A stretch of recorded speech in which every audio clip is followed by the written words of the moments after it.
Moving ahead from the previous video, let us see now how to fire up the economy. The government is taking some baby steps now. From the previous video, we are taking forward the latest update on the business roadmap amidst COVID-19. So this video provides the steps taken by the government to restart the economic activities. Due to the restricted lockdown relaxations, the business is not as usual. So in this backdrop, where does the business in India stand now?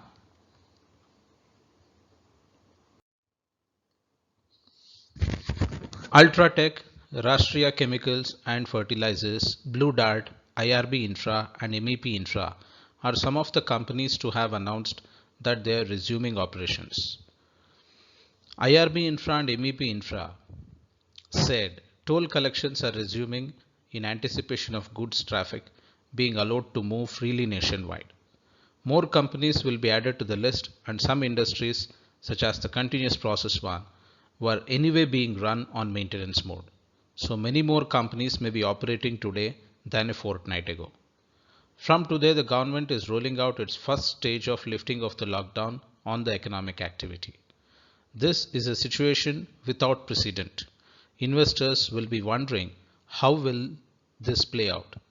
Which companies will restart, what levels will they operate at, and whether this means companies' hurt financials will get repaired in the June quarter. To them, we say hold your horses. The lockdown is being lifted in certain unaffected districts only. There are restrictions on what kind of companies will be allowed to operate. Factories in rural areas may find it easier to get back on their feet, but the emphasis is clearly on labor intensive activities so that India's massive contractual workforce who enjoy little social security protection get to earn wages again.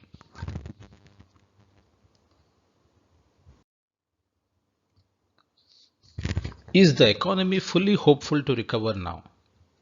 There appears to be a clear focus on rural.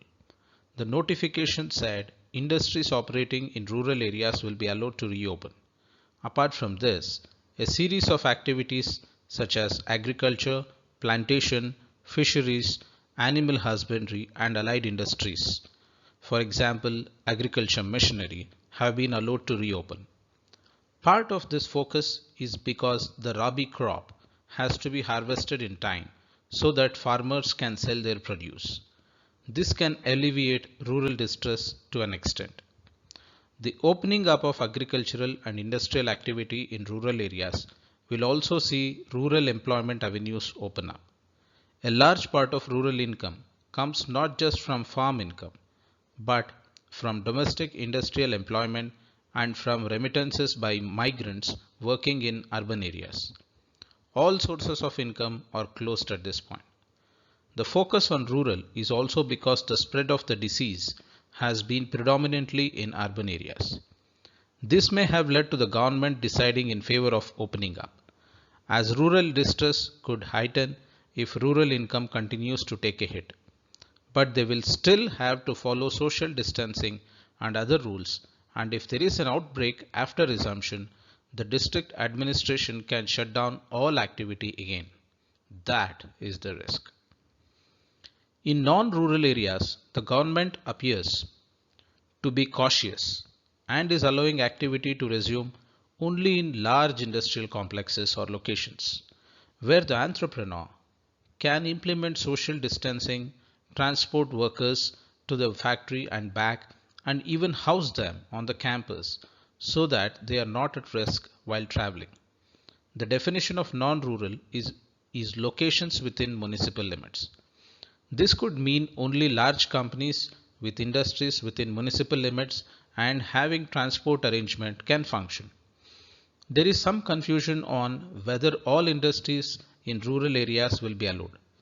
This section also mentions that industries such as food processing in rural areas, manufacturing of essential goods, IT hardware, oil and gas and packaging material will be allowed.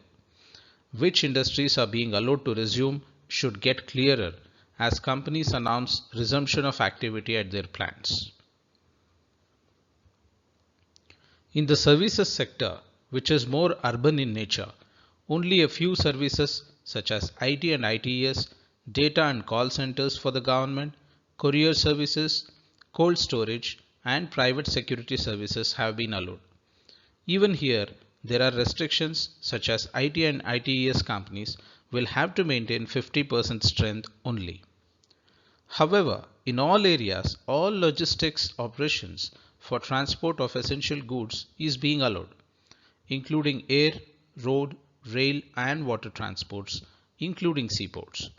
All the supply chain operations required for essential goods such as warehousing and even retailing are allowed. The people required for these activities will be allowed to travel to their place of work.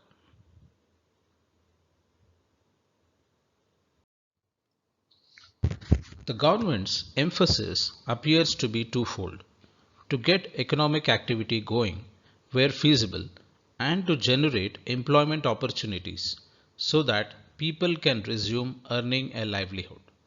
The thrust on rural and labor intensive service sectors such as logistics and transport will promote employment. Allowing skilled workers such as plumbers, electricians, and carpenters to operate will also mean urban areas will see employment. But if hardware shops are shut, their ability to work is hampered. On Sunday, the government notified that stranded migrant labor or those seeking employment can move only within a state to locations where there is work. This will be facilitated by local authorities after taking precautions on their health and transport. Implementing this will not be an easy task. So, whether this works or not remains to be seen. However, if it does work out, then it can match the need for work among people to the need for labor in industries that are restarting. This will mean that workers employed in these industries, especially temporary labor, can resume earning money, which they can then use to send money back home and spend on essentials. While rural and industrial employment could get a boost, labor engaged in the service industry will continue to take a hit. As far as the companies are concerned, they will finally be able to reopen plants or ramp up operations if they were running them on maintenance mode earlier.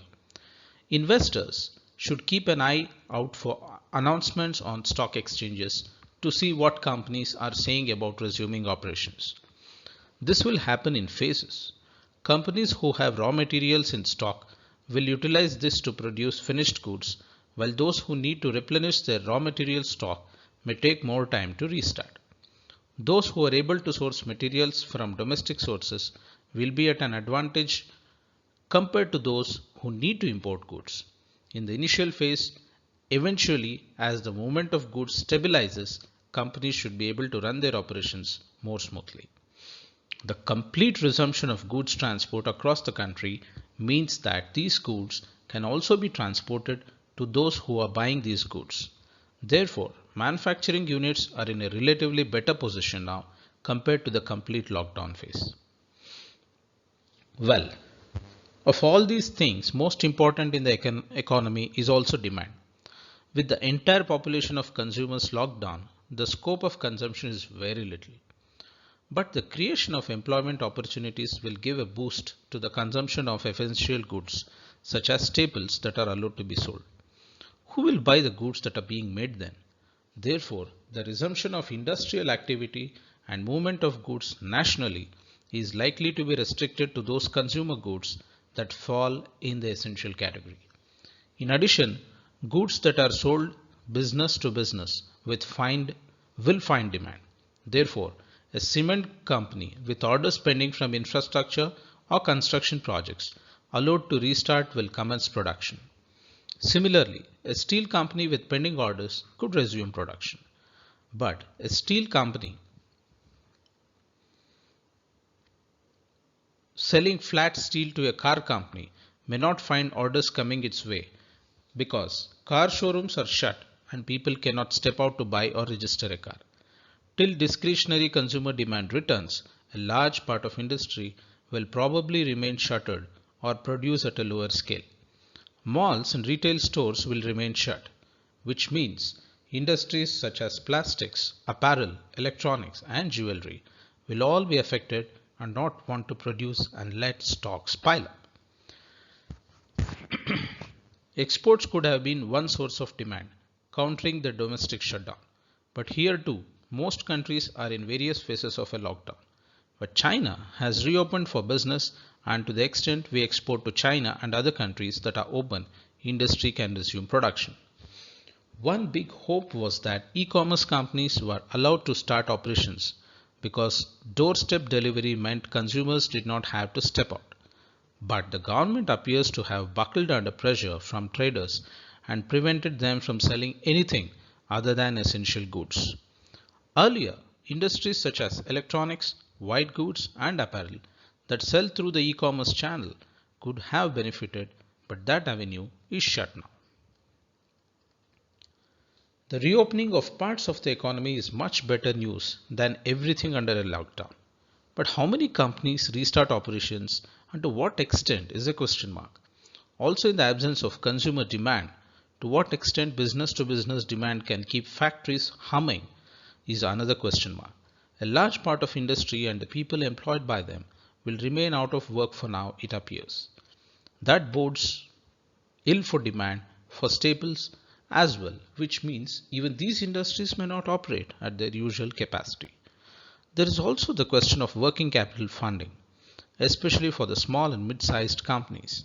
Already news reports are claiming that large companies such as Tata Steel and Asian Paints are asking their suppliers to wait longer to be paid.